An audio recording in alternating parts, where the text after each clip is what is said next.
This past December, a friend and I rented a house together. It's a 3-bedroom with a huge backyard and no shortage of space. The existing garden shed was worse for wear, with squirrels nesting in the walls, the yard had dips and holes, and we had a 12-foot fire pit with landscape waste and deconstructed furniture stacked high. Before we can get to all that though, in February, I created this. It contains the entire garden plan at a glance and will act as a garden roadmap as the plan unfolds.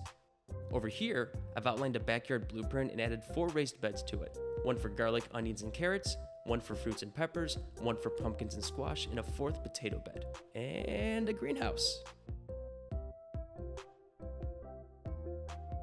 Per the plan, I started warm season plants in March and ordered my brand new plant light and greenhouse to arrive in the mail. I started the plants with Espoma's seed starter mix and ended up planting 72 nursery cells with 17 different herbs, fruits, veggies, and leafy greens. Then, before I knew it, the plant light had arrived. How was it, buddy? Is that a good light? You like it? Pretty strong.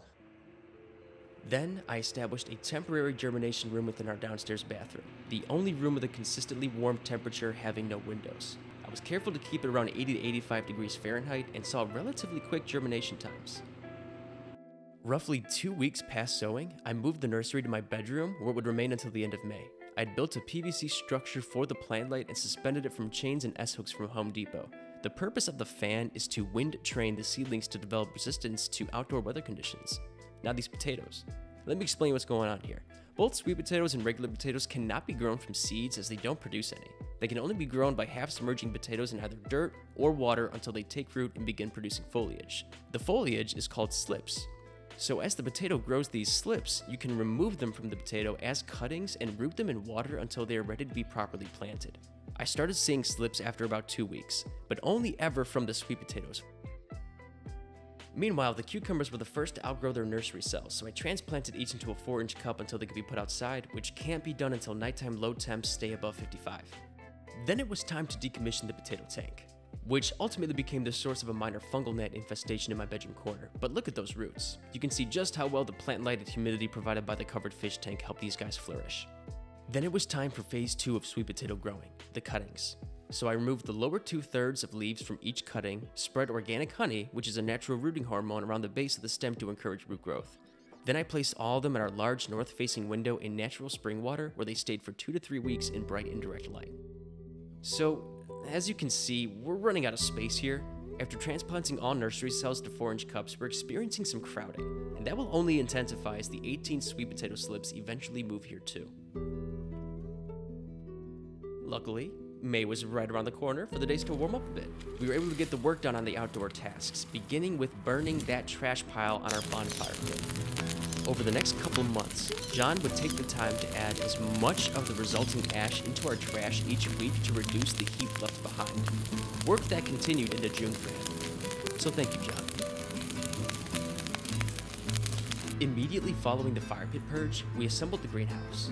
That began with digging a hole where the back right corner of the structure would be to prep an in-ground in-house plant. In doing so, while tilling the dirt, I quickly realized we were blessed with some great topsoil.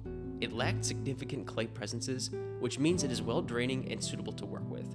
I've got plans to amend this soil, but with a resource I don't have just yet. Don't mind my strawberry seedlings here as we get started on building. It didn't take more than a couple of hours, and would have been all the simpler if the instructions had used any text. Going off of only vague images wasn't very clear, but we managed.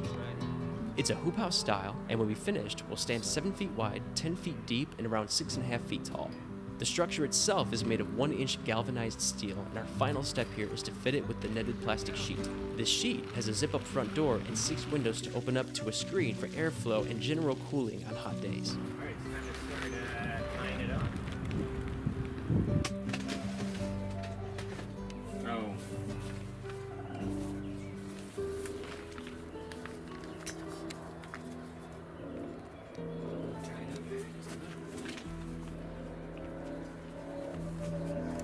Still see the sun pretty good from in here. I was kind of worried that there'd be less sun exposure from the netting, but it's actually not that bad.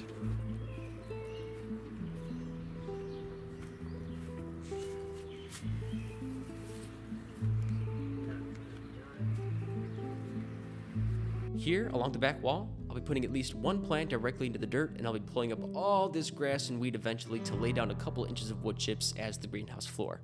So far, the only plants ready to go in the greenhouse are the strawberry seedlings, as they're very cold hardy and we're actually about to get some snow flurries tomorrow. Sometime this week, I'll also be moving in my kale and lettuce to free up space beneath my bedroom plant light for the sweet potato slips. And that's got us all caught up to the very beginning of May. But stay tuned, because in the next video, I'll be doing my first greenhouse transplants, completing the greenhouse floor, and constructing the sweet potato raised bed, my very first to date. Thanks for watching. See ya.